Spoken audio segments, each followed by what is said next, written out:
pada tanggal 20 Februari yang lalu, saya diundang oleh Bapak Presiden Joko Widodo ke istana.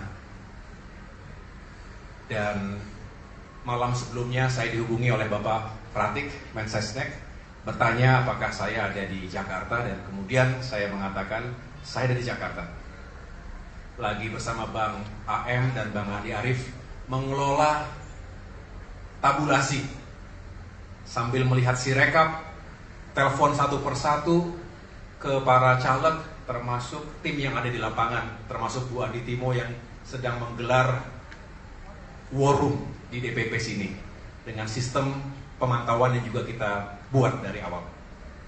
Tiba-tiba mendapatkan telepon itu, dan kemudian tanggal 20 pagi saya datang menghadap beliau, dan tentunya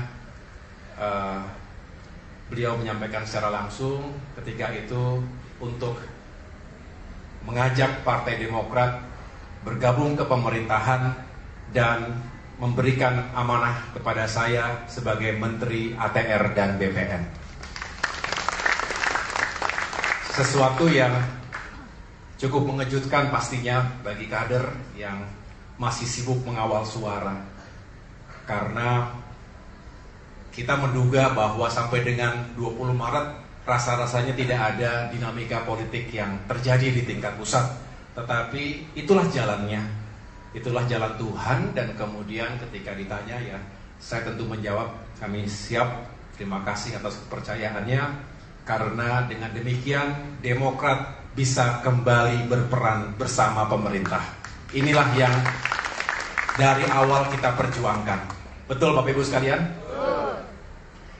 Kita memperjuangkan untuk bisa berperan kembali di pemerintahan. Jadi secara de jure dan de facto hari ini Demokrat sejak tanggal 21 Februari berada di pemerintahan Kabinet Indonesia Maju. Setelah 9 tahun 4 bulan kurang lebih berada di luar pemerintahan. Betul ya?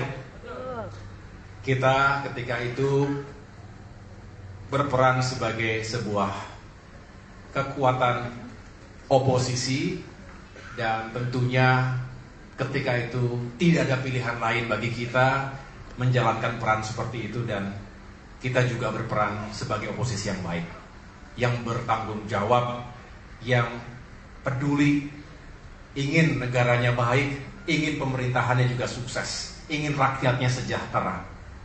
Tapi tentu banyak sekali keterbatasan kita sebagai oposisi di luar pemerintahan. Kita hanya bisa menghimbau, kita hanya bisa mengingatkan, kita hanya bisa mengkritisi, tetapi tidak bisa mengeksekusi. Hanya mereka yang berada di lembaga eksekutif yang bisa mengeksekusi kebijakan dan program-program pro rakyat yang sebetulnya selama ini juga Demokrat perjuangkan. Jadi kalau melihat itu semuanya, melihat suka duka jatuh bangun Demokrat 9 tahun 4 bulan terakhir ini, kita harus mensyukuri posisi kita hari ini. Setuju? Kita syukuri sebagai sebuah bentuk amanah yang harus kita pertanggungjawabkan lahir batin.